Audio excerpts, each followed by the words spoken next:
జై శ్రీరామ్. మొన్న నా ఫ్రెండ్ నా దగ్గర ఇడ్లీ తీసుకెళ్ళిపోయింది. తను ఇచ్చిన కామెంట్ మాత్రం అబ్బా! చాలా సాఫ్ట్‌గా ఉన్నాయి. రీసెంట్ టైమ్‌లో ఎంత సాఫ్ట్ ఇడ్లీస్ తినడం హోటల్స్‌లోనే అనుకున్నాను గానీ, ఫస్ట్ టైమ్ నేను ఇంట్లో కూడా ట్రై చేశాను. చాలా బావుంది.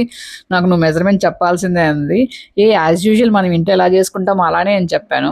బట్ ఇంట్లో చేస్తే ఇలా రాలేదని అడిగింది. సో, ఏదైనా టిప్స్ ఉంటే నువ్వు నా దగ్గర ఏదో దాస్తున్నావు అంది.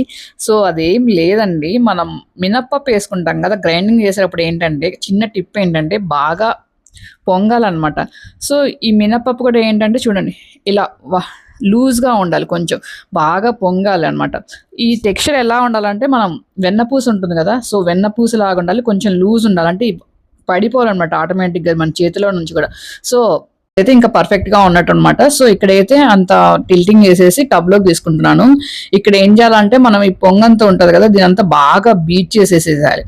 సో, బీట్ చేసేసిన తర్వాత ఏమవుతుందంటే అంత ఎక్కువగా ఉండదు. కొంచెం తగ్గినట్టు అనిపిస్తది.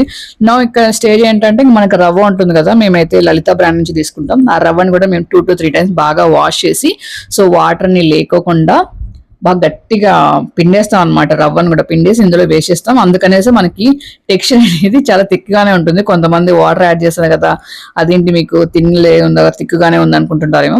మేమైతే రవ్వ దగ్గర ఏంచేసి అసలు వాటర్ అనేది అసలు ఉండకూడదు. ఒక్క చుక్క కూడా బాగా కలిపేసిన తర్వాత బాగా మిక్స్ చేసేసి యాజ్ యూజువల్ మనం ఇంట్లో ఎలా చేస్తామో అలానే మిక్స్ చేసేసుకొని లాస్ట్‌గా ఒక 4-5 అవర్స్ గానీ ఇంకా మనం ఇష్టము మనం ఫెర్మెంటెడ్ స్టేట్‌లో అయితే ఉంచాలి. సో, ఆఫ్టర్ దట్ ఏంటంటే మనకైతే ఇంకా దీని ప్యాకింగ్ స్టేట్‌లోకి వెళ్ళిపోతుందన్నమాట. So, stay tuned for upcoming videos. For any doubts reach us on the number I had put on the screen. Bye bye.